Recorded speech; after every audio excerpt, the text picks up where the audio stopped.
ಕಾಡಿನ ರಾಜ ಸಿಂಹಕ್ಕೆ ಒಂದು ದಿನ ಅನ್ಸುತ್ತಂತೆ, ನನ್ನಿಂದ ಯಾಕೋ ಕೆಟ್ಟ ವಾಸನೆ ಬರ್ತಿದೆ ಅಂತ. ಅದಕ್ಕೆ ಸಿಂಹ ಹೋಗಿ ಜಿಂಕೆನ ಕೇಳುತ್ತೆ, ನನ್ನಿಂದ ಏನಾದರೂ ಕೆಟ್ಟ ವಾಸನೆ ಬರ್ತಿದ್ಯಾ ಅಂತ. ಆಗ ಜಿಂಕೆ ಹೇಳುತ್ತೆ, ಹೌದು ಪ್ರಭು, ನಿಜವಾಗ್ಲೂ ತುಂಬಾ ಕೆಟ್ಟ ವಾಸನೆ ಬರ್ತಿದೆ ಅಂತ. ಆವಾಗ ಕೋಪ ಮಾಡಿಕೊಂಡ ಸಿಂಹ ಜಿಂಕೆಯನ್ನು ಕೊಂದು ತಿನ್ಬಿಡುತ್ತೆ. ಆ ಸಿಂಹ ಮತ್ತೆ ಒಂದು ಕೋತಿಯ ಬಳಿ ಹೋಗಿ ಕೇಳುತ್ತೆ, ನನ್ನಿಂದ ಏನಾದ್ರೂ ಕೆಟ್ಟ ವಾಸನೆ ಬರ್ತಿದ್ಯಾ ಅಂತ.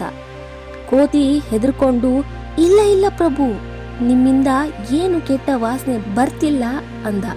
ಆವಾಗ ಕೋತಿ ಸುಳ್ಳು ಹೇಳ್ತಿದೆ ಅಂತ ಸಿಂಹ ಆ ಕೋತಿಯನ್ನ ಕೊಂದು ಬಿಡುತ್ತೆ. ಅಲ್ಲಿಂದ ಮುಂದೆ ಹೋಗ್ತಾ ಒಂದು ನರಿ ಹತ್ರ ಹೋಗಿ ಕೇಳುತ್ತೆ, ನನ್ನಿಂದ ಏನಾದ್ರೂ ಕೆಟ್ಟ ವಾಸನೆ ಬರ್ತಿದ್ಯಾ ಅಂತ. ನರಿ ಹೇಳುತ್ತೆ, ನನ್ನ ಮೂಗು ಸರಿ ಇಲ್ಲ, ಒಂದು ವಾರದಿಂದ ನಾನು ವಾಸನೆನ ಕಂಡುಹಿಡಿಯಕ್ಕಾಗ್ತಿಲ್ಲ, ಸಾರಿ, ನೀವು ಬೇರೆಯವ್ರನ್ನ ಕೇಳಿ ಪ್ರಭು ಅಂತ ಹೇಳುತ್ತೆ. ಆಗ ಸಿಂಹ ನರಿಯನ್ನು ಸುಮ್ಮನೆ ಹಾಗೆ ಬಿಟ್ಟು ಮುಂದೆ ಹೋಗುತ್ತೆ. ಅದೇ ರೀತಿ ನಮ್ಮ ಲೈಫ್ನಲ್ಲಿಯೂ ಸಹ ಕೆಲವೊಂದ್ಸಾರಿ ನಾವು ನಿಜ ಹೇಳಿದ್ರೂ ತಪ್ಪು, ಸುಳ್ಳು ಹೇಳಿದ್ರೂ ತಪ್ಪು. ನಾವು ಸುಮ್ಮನೆ ನಮ್ಮ ಪಾಡಿಗೆ ನಾವು ಇದ್ರೂ ನಮ್ಮನ್ನ ಕೆಣಕಿ ನಮ್ಮನ್ನ ಕಷ್ಟಕ್ಕೆ ಸಿಕ್ಕಾಕ್ಸ್ತಾರೆ.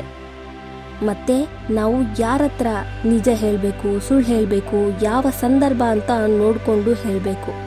ಇಲ್ಲ ನರಿ ಥರ ಬುದ್ಧಿವಂತಿಕೆಯಿಂದ ಏನಾದರೂ ಒಂದು ಹೇಳಿ ಎಸ್ಕೇಪ್ ಆಗಬೇಕು. ನಿಮ್ಮನ್ನ ಡಿಸ್ಟರ್ಬ್ ಮಾಡಕ್ ಬರ್ತಾರಲ್ಲ, ಅವರಿಂದ ಸ್ವಲ್ಪ ಹುಷಾರಾಗಿರಿ. ಇನ್ನು ಬೇರೆ ಏನಾದರೂ ಈ ಕಥೆಯಿಂದ ನೀವು ಕಲ್ತ್ರಾ? ಹಾಗಾದರೆ ಕಮೆಂಟ್ ಮಾಡಿ. ಪ್ರೋತ್ಸಾಹ ನೀಡಲು ಲೈಕ್ ಮಾಡಿ, ಶೇರ್ ಮಾಡಿ, ಸಬ್ಸ್ಕ್ರೈಬ್ ಮಾಡಿ. Thank you for watching this video. See you on the next video.